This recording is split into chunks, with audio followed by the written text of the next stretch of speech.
This video is a part of the Beginner's Guide to Masking in Blender series. Each video builds upon the information from the previous video, so if you're a beginner, it's best to watch them in order. And if you don't want to wait for them to come out one at a time on YouTube, you can get the entire series all at once for free by going to blenderfrenzy.gumroad.com. Just click on Frenzy Freebies, where you can get lots of stuff to follow along with my tutorials. Just click Add to Cart, and then check out. Fill in your email address, and use discount code FREEBIE to get $0 per month. Or, of course, you can pay $2 a month to show your support if you want. It's up to you, but either way, you will have access to lots of videos and files to follow along with my tutorials. Also, I've created a standalone course for this series that you can purchase if you want to say thank you. You will get everything from the Frenzy Freebies, plus you will get access to my finished blend files, and you'll be able to download the videos for offline playback. So, thank you for your support, and on with the show. And then I'm going to change the color to a purple. We'll just bring up that purple again here. If I drag this handle out, it'll reveal the regular blue again. So now we have three colors right away that we can just flip back and forth to see which one we like the best. Come out here, lower that opacity, and you can see you can start to change these colors by lowering that opacity. Maybe upping the saturation a little bit too. Oh yeah, look at that. Look at all these possibilities. Welcome to Blender Frenzy. I am Justin, and we are continuing our beginner's guide to masking in Blender.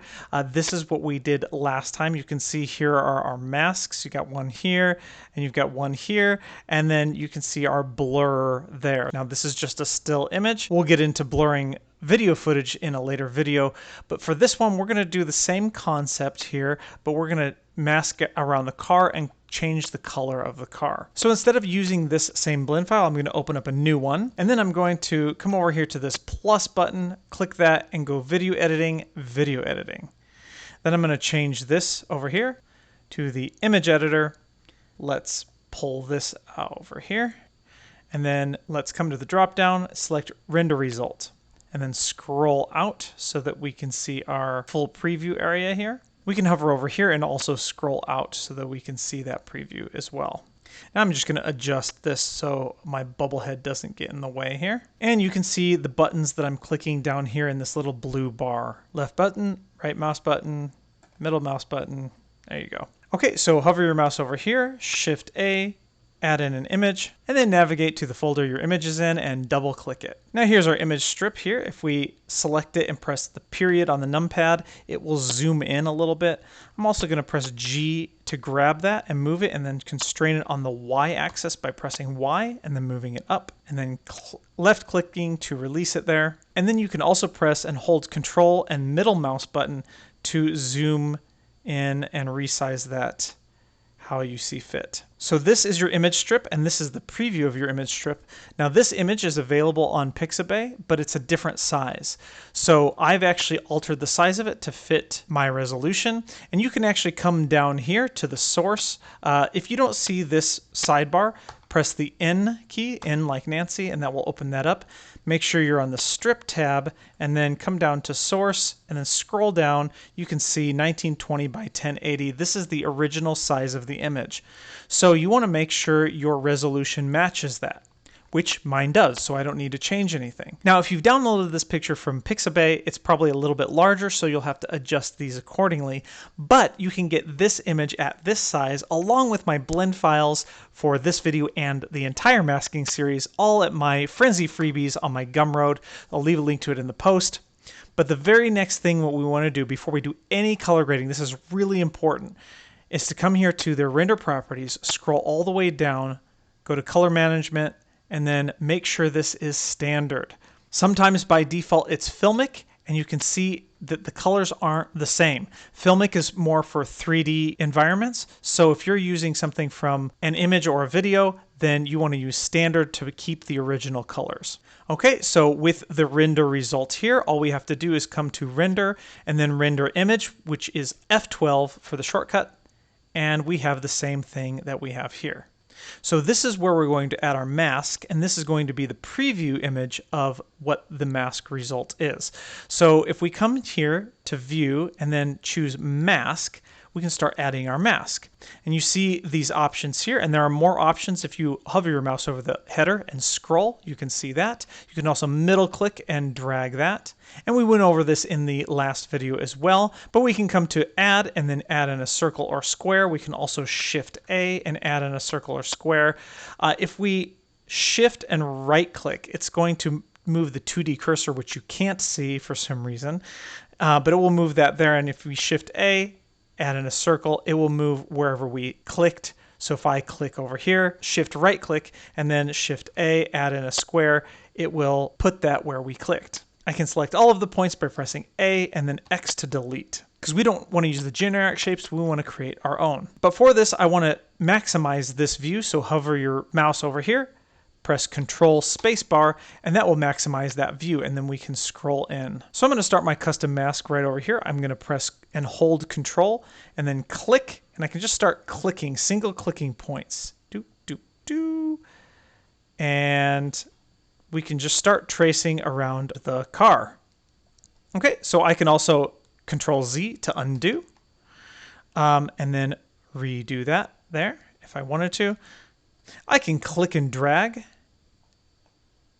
and move the points around as I go.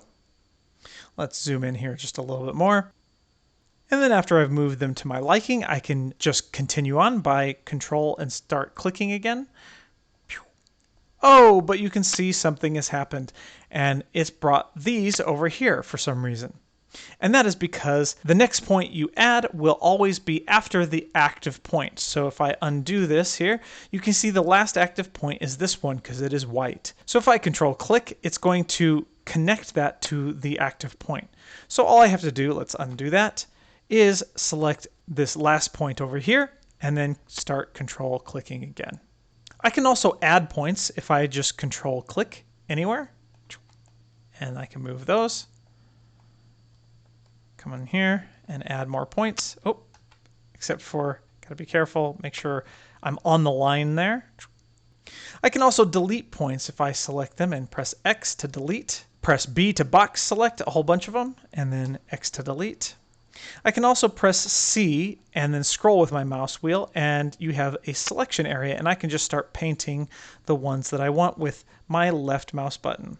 So left mouse button is to select, middle mouse button is to deselect, and then right mouse button is to cancel out of the selection mode.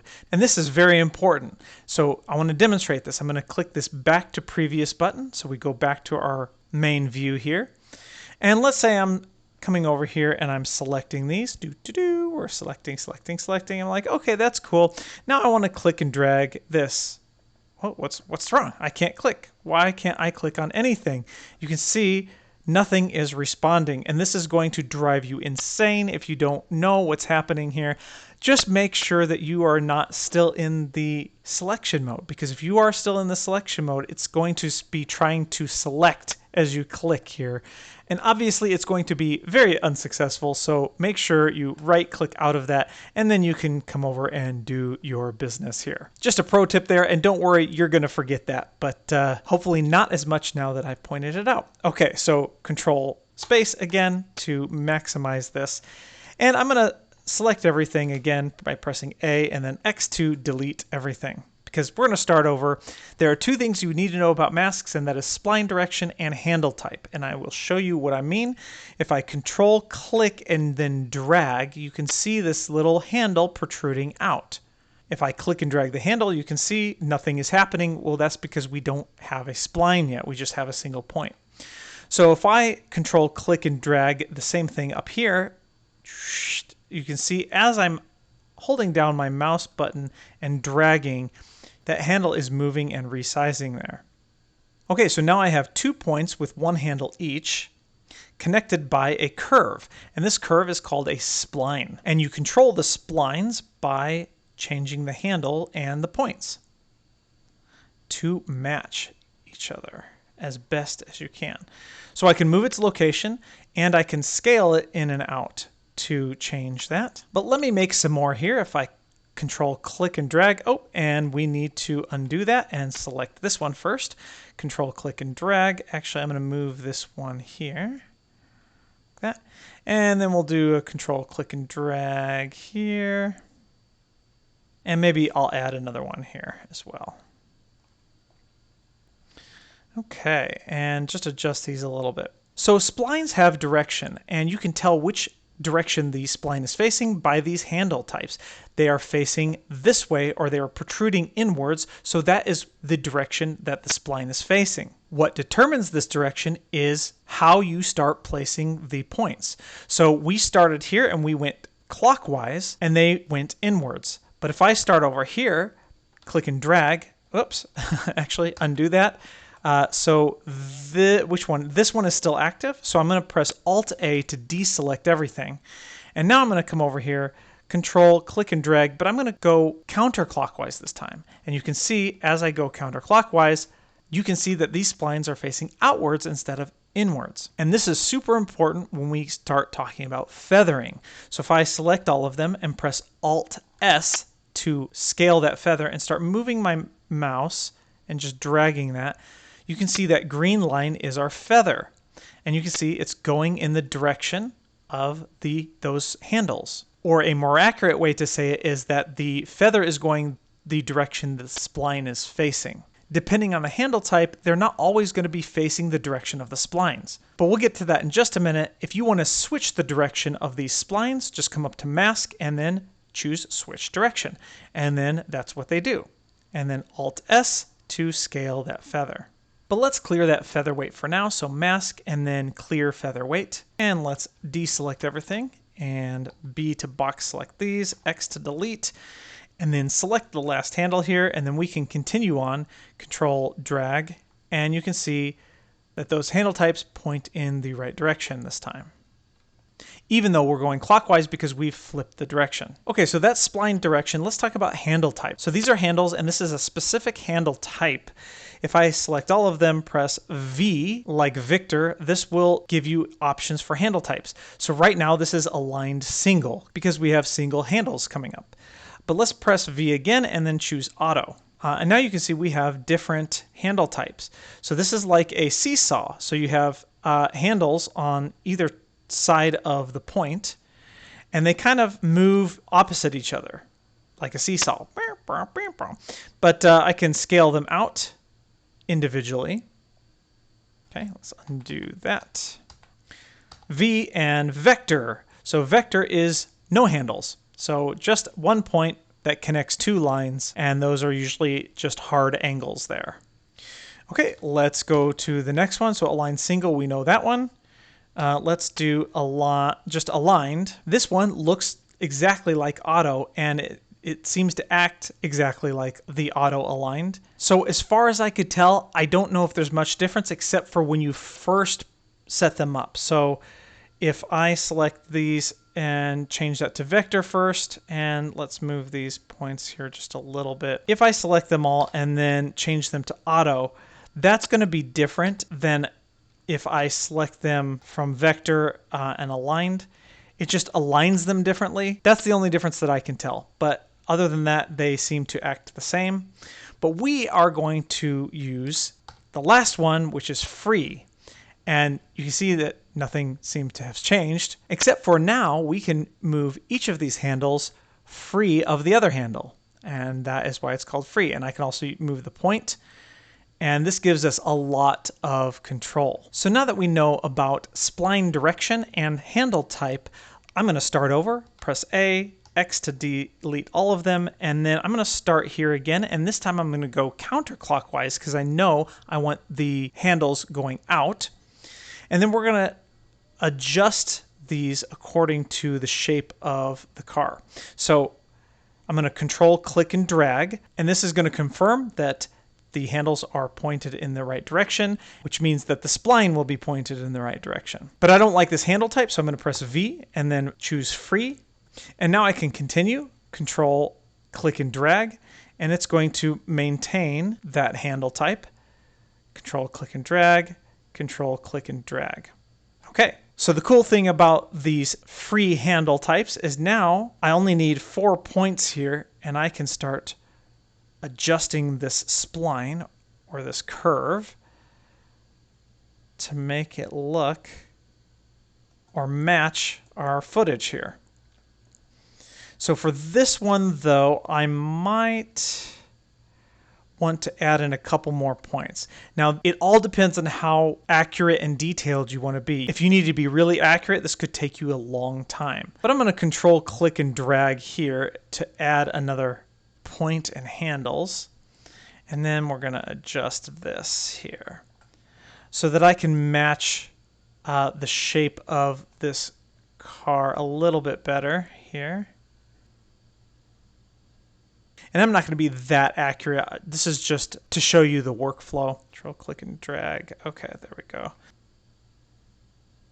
Now we want to start thinking about our feathering because I do want a little bit of feather on this. So since the feather is going to go outwards, I'm going to bring these inside just slightly so that we have room for that feather to go. And this is going to be important to keep in mind if you know you're going to want feather. I'll just leave this here. Okay, so that's how you do it. If you haven't worked with curves or splines and handles and all that stuff, it could be a little tricky getting used to those at first. But they are pretty powerful when you can get the hang of them. And you can see how the right handle from this one and the left handle from this point will affect the spline in between. Both of them affect the spline in between. So, you know, if I go opposite directions, you'll create something like this. Okay, so that's good for now. And so you can kind of see where you want to add your next point. So I'm going to control click here so that my next curve will curve along the outside of that.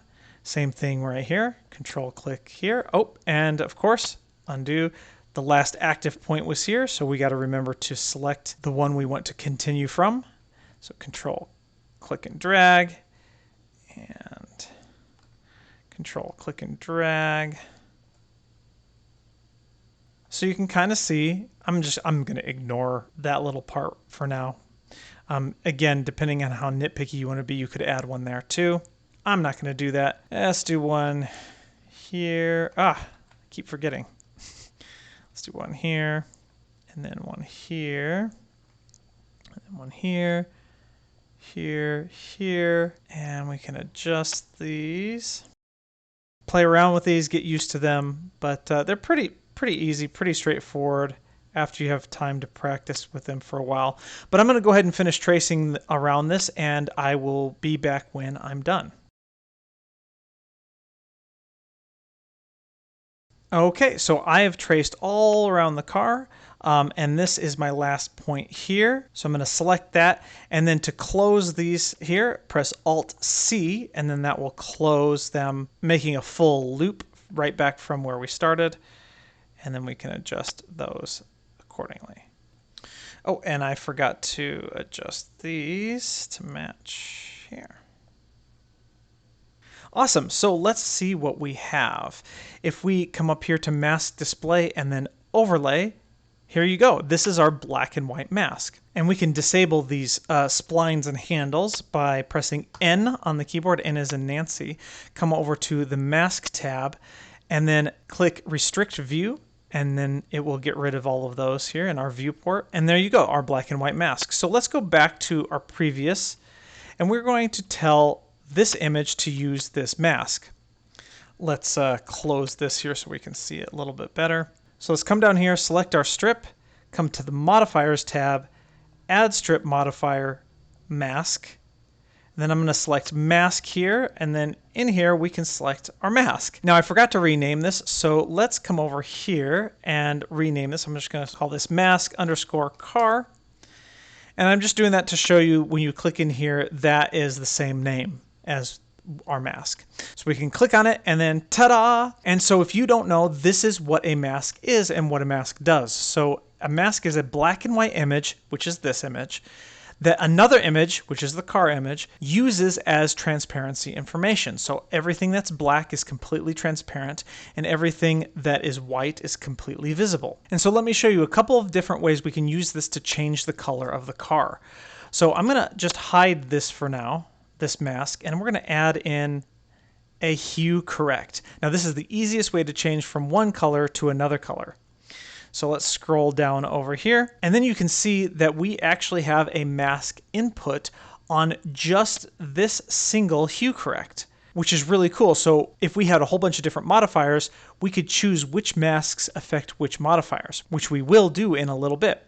But I'm going to select mask, and then we'll select the mask car.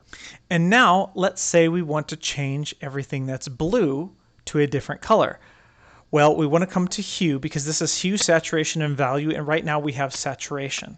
So we want to select hue because we want to change the color, and we want to change the color of the blue. So you see these points here. So I can click and drag these points up and down the grid, and you can see wherever that color is, it's changing to a different color. So now just by pulling these 3 points up, we've completely changed the color of the car from blue to a purple. Now this is only going to work if you actually have color. So if you have something that's completely white or completely black, you have to do it a different way. But if you have something that's color, you can just change the color, the hue, just like this. So let's go all the way down. We can change it to something that's green. Something like that.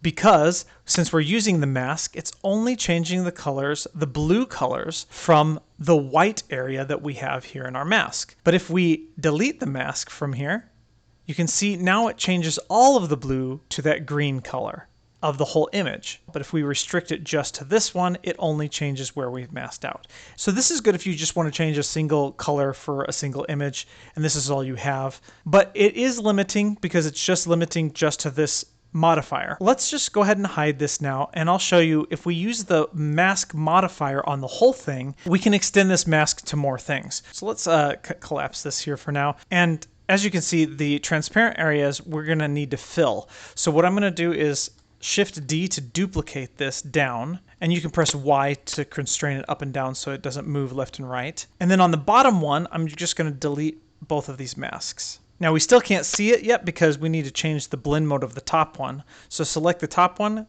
go to strip, and then change cross to alpha over.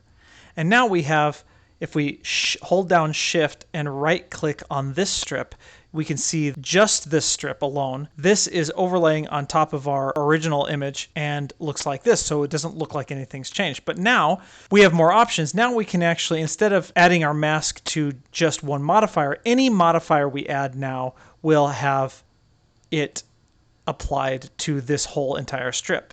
And what we can also do is come to other tabs. So we can come to this tab here.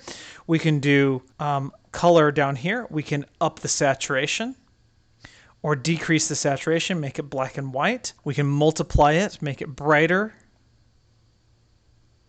or darker. And then we can also mess with the opacity. So this is adding it over the blue. So we have the blue on the bottom, and then we have this on the top, but it's at 50% opacity, so you got some transparency, and it's kind of hard to tell. I guess when I do this, it's not showing the opacity there. Oh, that's right, that makes sense. We can see that opacity if we hide the bottom one, though. There we go. Okay, so then select this one, and then we can see that's what's happening there. So we have just a little bit of light green over that blue. If we Alt-H, we can unhide it. So H is to hide, Alt-H is to unhide. And we can start to create some pretty nifty colors that way. So doing it this way extends the capability outside of the modifiers and allows you to do more than one modifier at a time, using the mask just once. Okay, so there you go. If that's all you wanted to do is change one color of one thing, that is how you do it. But if you want to go even further in some more details of the masks, then stick around, because that is what we're going to do, starting with the feather. So we haven't yet feathered this. So let's press N over here to bring up our properties and then enable our view of those splines again. I'm just middle mouse dragging here. If I select all of them and then Alt-S to scale, I can start dragging my mouse and that scales that feather out, and you can see what's happening there. That edge on the white is then feathered to the black. Now if you don't remember Alt-S, you can always come up here to Mask and Transform, and Scale Feather is here, and you can see Alt-S is the shortcut key for that. But let's see let's just hide our bottom one here so that we can see what is happening. Let's bring this up. Now you can't see that feather over here because we haven't refreshed. So if we hover our mouse over the sequencer, Control R is to refresh. And now you can see the effect of that feather. Now this may be cool for some stylized effects if you make a collage of something or if you are doing some other stylized stuff, but I don't want my feather this big. I can just Alt-S and bring that in. And by the way, before I forget, you can also just scale the feather of individual points too. So you can do something like that. Now I have to come back over here and press Control R each time I adjust these. It doesn't update in real time. It's a bit of a pain, but it's not that bad. So you can do that, or you can select, circle select some of these here, and then make sure to right click again to exit the tool, and then Alt-S just those, the ones that are selected. Oh, I have this one selected. So if I shift click that one, it will deselect that. Alt-S, and then we can just adjust those feathers here. I'm just going to undo all of that. I want all of these. Bring them back here. Before I shrink them down, I want to show the fall off. So you have all of your regular types of fall off. We are using smooth here. We got sphere and root. And you can just see the different kinds of calculations that each one of these do. So depending on your image, you're going to probably want to adjust those, but I'm going to use smooth because that I think is the best one here for me. There's also down here, if you scroll down here, you've got feather offset. Not sure what that means, but if you do smooth, you can see it looks like it actually changes the splines themselves. You've got linear and ease for interpretation. Don't really know how these all work together. Now cyclic here, if I uncheck that, and let's go back to, was this on smooth? No, this was on even, and this was ease. If I scale that down, it might be hard to tell. Let me clear that feather weight. What that does is makes the spline a closed loop. So that's where our Alt-C was. So it just makes it cyclic there. And then we have fill, which I don't know how you would use this. Maybe, let's try this. Alt-S to scale, okay? So I have that feather a little bit, and if I, well, there you go. Actually, I'm just learning this now as we speak. So if you just want an edge that's feathered, then that's how you would do that. Just uncheck fill. And then and you can scale that like that. Well, that's pretty cool. Haha.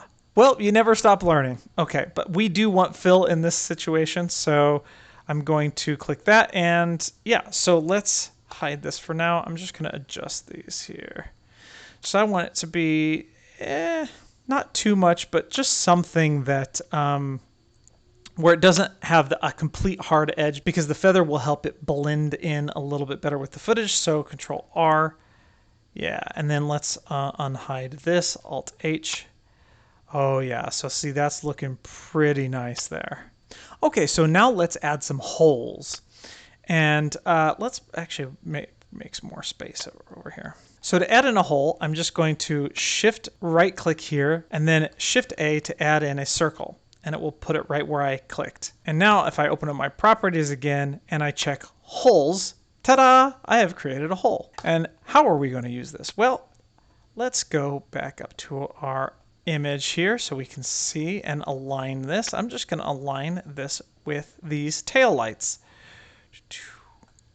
So something like this, and then let's scale that feather out a little bit, and then we'll just adjust these.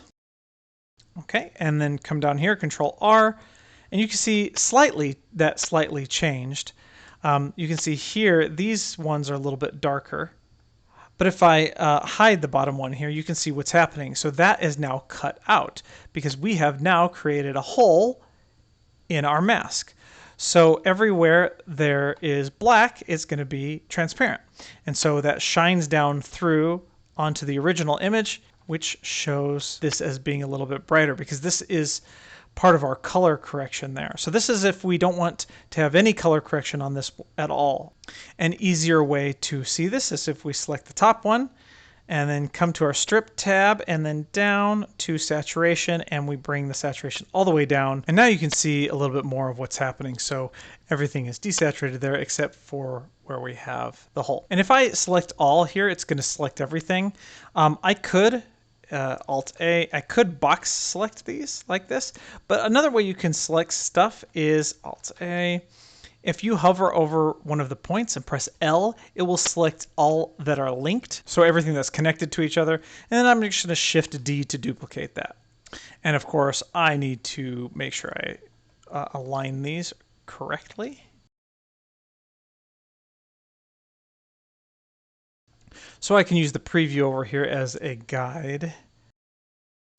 So here's a good example, I think, of how you might need to switch the direction of the splines, because you can see it doesn't make a difference if I scale the feather out this way. So I need to scale the feather in. So let's select both of these and also this one here. And ideally, I probably should have done this before I duplicated them, but oh well. So now we can just come over to mask and then switch direction.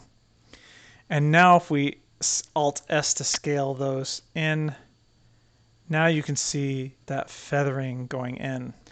So Alt R or Control R over there, and now that is a lot smoother. So let's go back here to adjust. And you can see we sort of have a problem. It works here, but there's just this piece here that is not being affected. And let's come to our overlay and see what's happening. So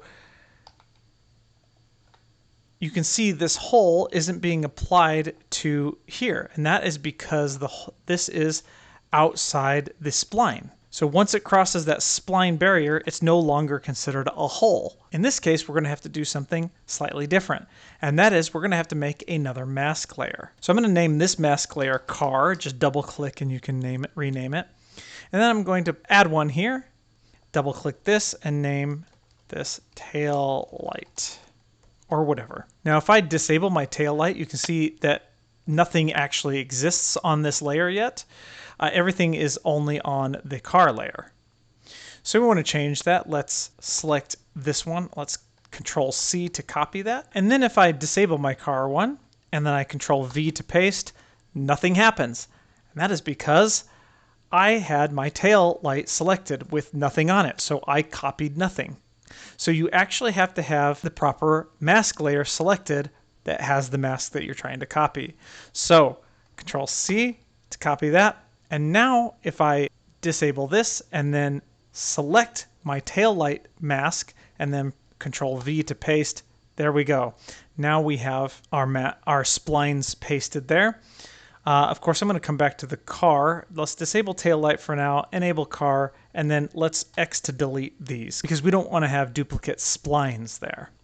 So let's enable this one again and make sure we have this one selected as well, because what's selected here is going to change down here. You can already see for car we have holes. If I select taillight, we don't have holes. So these settings are different. And just another quick note, the rest of the settings here aren't being displayed because we do not actually have an active point. All of our points are yellow, which means they're selected but they're not active. So in order to change that, we just have to select a point. And now you can see the rest of the settings here. Just in case you wonder why some settings disappear sometimes. Okay, so we're going to make sure our tail light is selected, that it's enabled here, and now you can see we have a different problem. If I Control R over here, you can see that that is black and white because we don't have a hole here anymore. We need to make sure our tail light is selected and then change this blend mode from merge add to merge subtract. And then now we can see the hole that we previously had. But I want you to notice if we switch back and forth between these layers, you can see car is merge add and tail light is merge subtract. That is the result of those two mask layers combining with each other. So if I change car to merge subtract, then this is the result.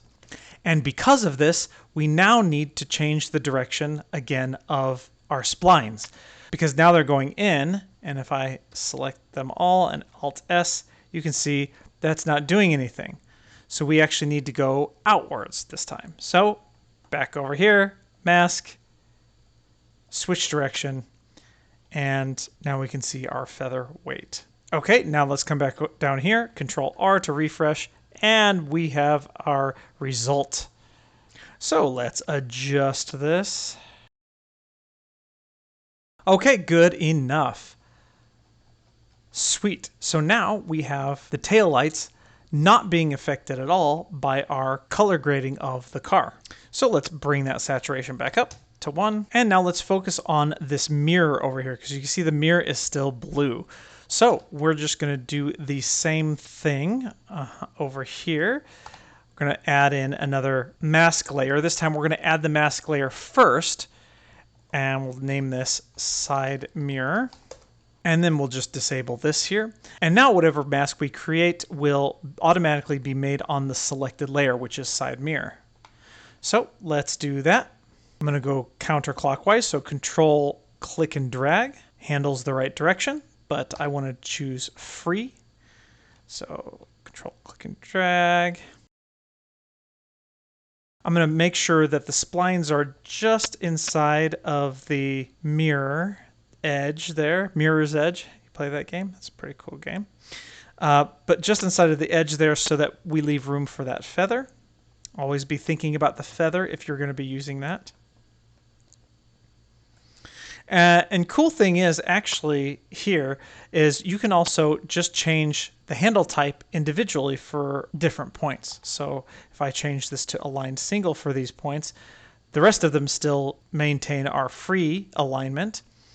But then these are single, which is pretty cool. So I'm going to do that with all of these here.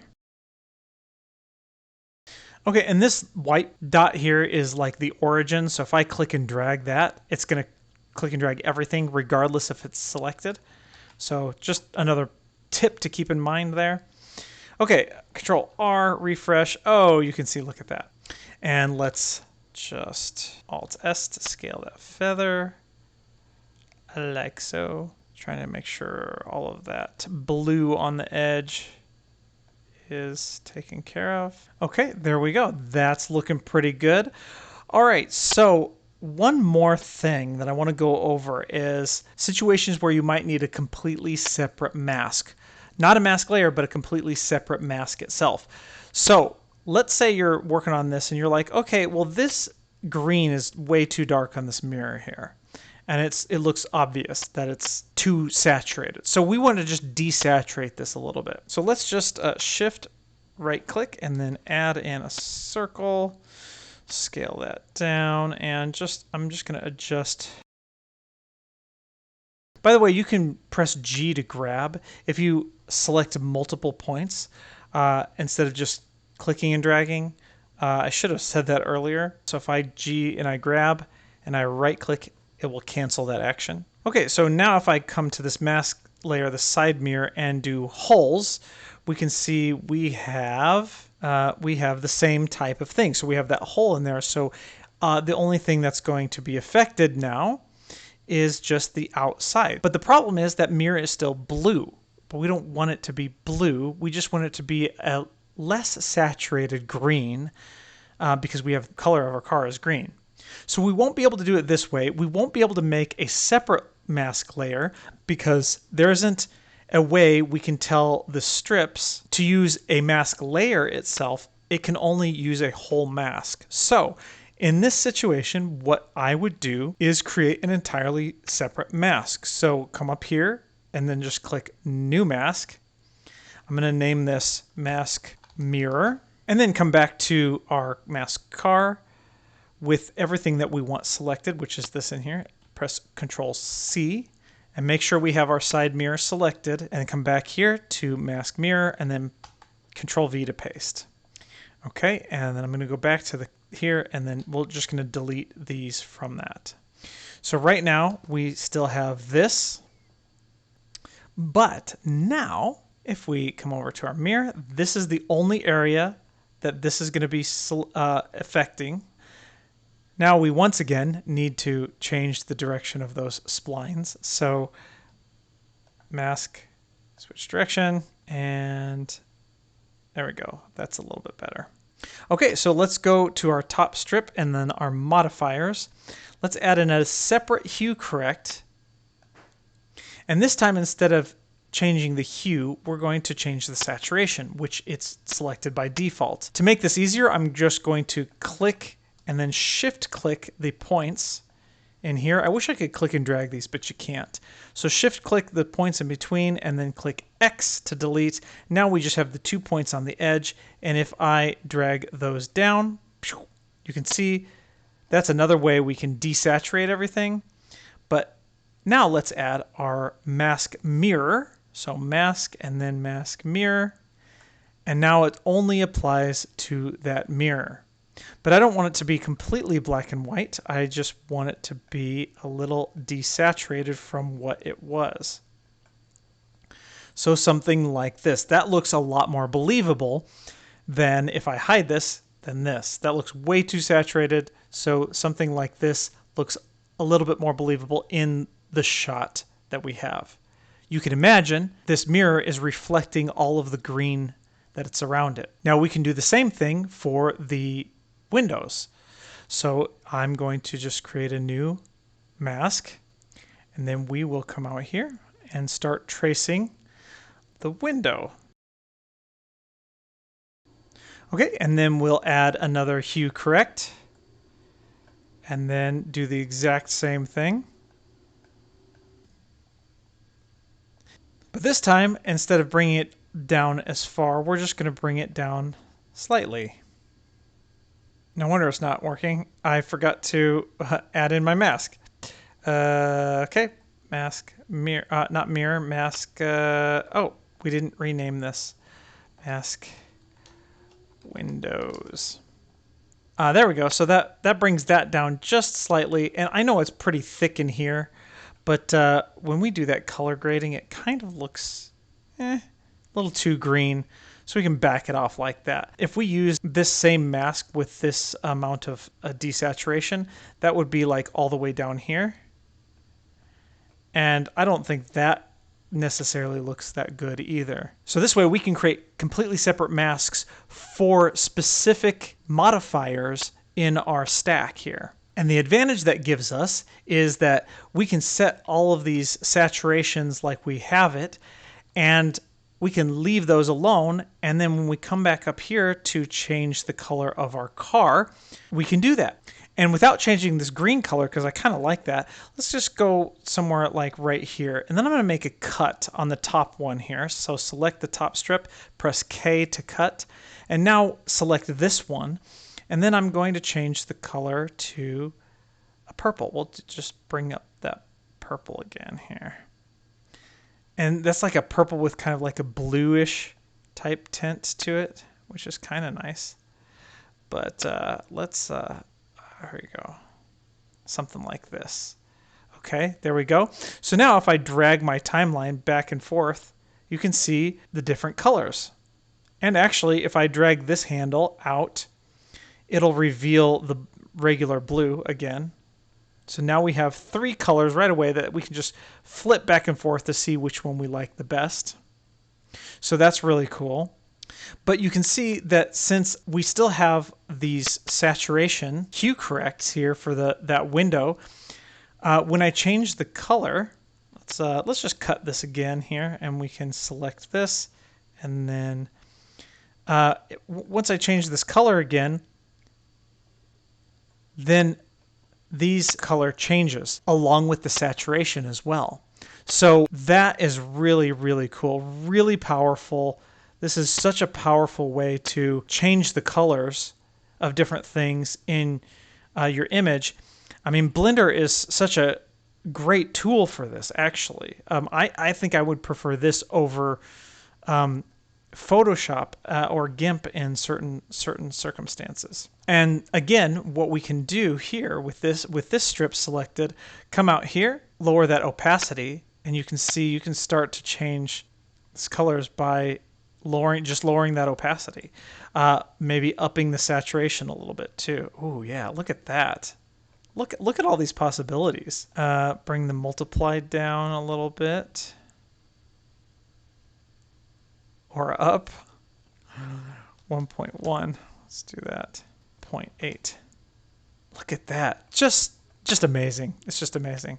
Okay, so there you go. That is the general workflow of using masks on a still image in order to change the color or to give it a blur or desaturate things to make your images really pop. So I hope this gives you a lot of insight and a lot of good ideas for your own projects in the future. So stay tuned and you will see me in the next one.